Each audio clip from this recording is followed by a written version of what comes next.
Berikutnya, ini tadi ada torsi atau momen gaya. Nah, kedua ini ada momen inersia. Apakah momen inersia itu?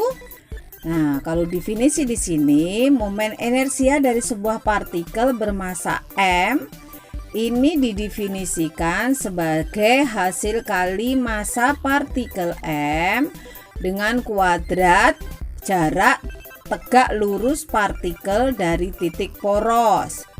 Nih kalau rumusnya I itu sama dengan M R kuadrat.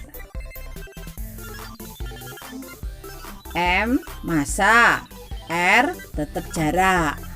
Nah, di sini kita lihat. Nah, misalkan kita memiliki sebuah batang ringan. Nih, sebuah batang ringan.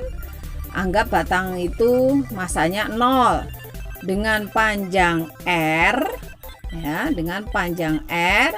Salah satu ujung batang yaitu titik O ya, atau titik O itu ditetapkan sebagai titik porosnya rotasi. Sedangkan pada ujung lain dihubungkan dengan sebuah partikel bermassa M. Ya. Kemudian sistem kalian putar terhadap titik poros. Jadi kayak kamu punya pulpen, nah kamu anggap satu ya.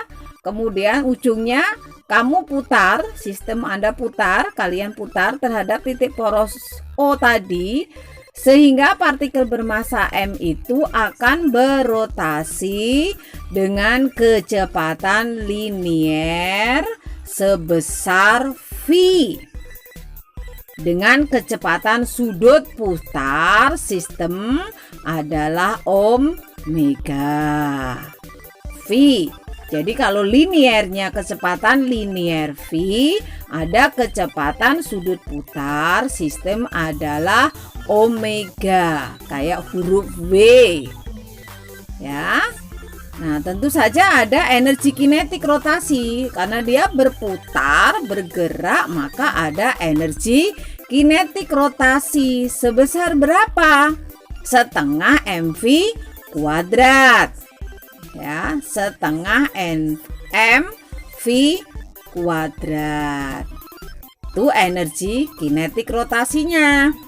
Nah, kemudian energi kinetik rotasi itu kita punya waktu kelas 10 itu ada V. V itu ada omega dikali R. Nah, V itu omega dikali R.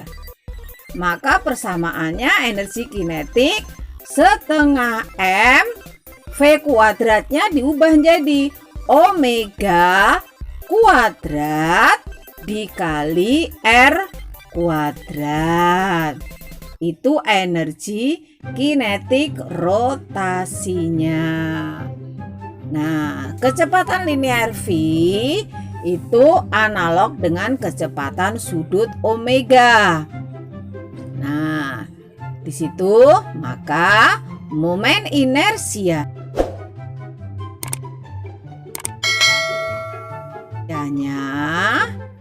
ya, sebuah partikel bermassa M itu sebagai hasil kali antara massa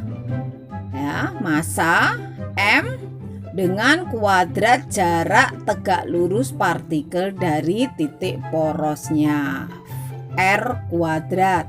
Maka momen inersia partikel adalah I sama dengan mr kuadrat. Nah, benda tegar itu tersusun dari beberapa banyak partikel.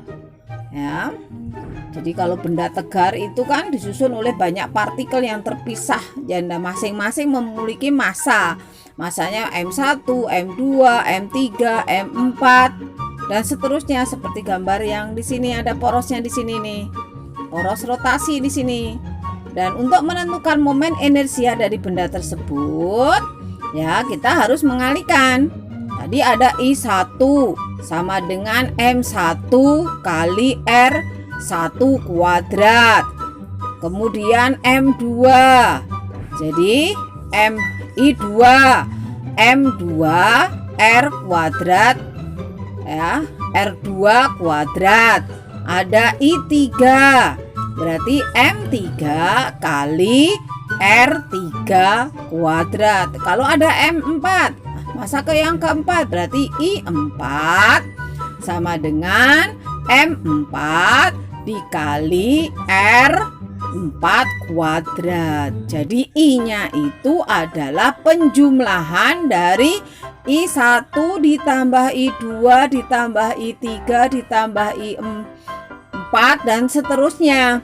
Atau sigma I, jadi ada M1 R1 kuadrat ditambah M2 R2 kuadrat ditambah M3 R3 kuadrat ditambah M4 kali R4 kuadrat dan seterusnya. Kita ambil contoh. Nih. Contoh soal. Seorang ahli mesin sedang mendesain suatu bagian mesin yang terdiri atas 3 penyambungan yang dihubungkan oleh 3 penumpang ringan. Nah, kita lihat gambar. Ketiga penyambung dapat dianggap sebagai partikel yang dihubungkan oleh batang-batang ringan. Masanya dapat diabaikan. Nah, pertanyaannya, berapakah momen inersia bagian mesin terhadap poros melalui A? B. Berapakah momen inersia terhadap poros yang bertepatan dengan batang BC? Kita lihat ini di sini. Nah, partikel A itu terletak pada poros A. Kita lihat A di ujung di sini. Sehingga jarak partikel terhadap poros A sama dengan 0, berarti RA-nya 0. Kita lihat, ada di situ segitiga siku-siku. Berarti AC kuadrat sama dengan AB kuadrat dikurangin BC kuadrat. Nah, tinggal angkanya kamu masukkan. Ya, AC-nya ketemu 0,4 meter. Kemudian jarak partikel B dan C terhadap poros A. RB-nya sudah ada 0,5. RC-nya sudah ada 0,4 meter. Jadi momen inersia terhadap poros A dapat dihitung.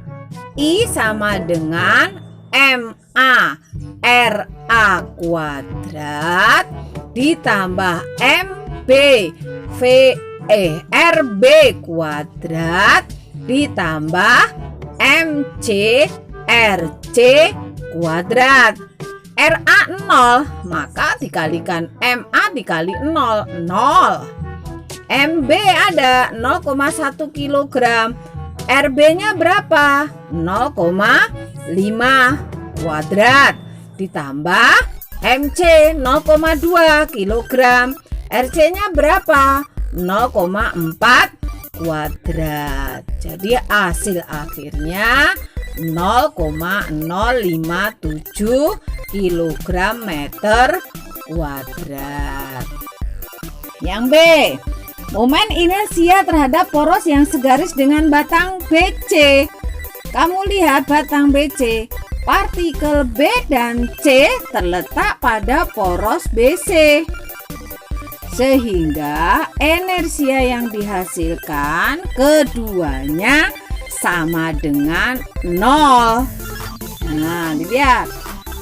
Jadi partikel B dan C satu poros BC. Sehingga momen inersia yang dihasilkan keduanya 0. Jadi hanya partikel aja yang menghasilkan momen inersia. RA berarti AC berarti jaraknya 0,4 meter. Berarti inersianya berapa? Ya hanya I sama dengan MA RA kuadrat.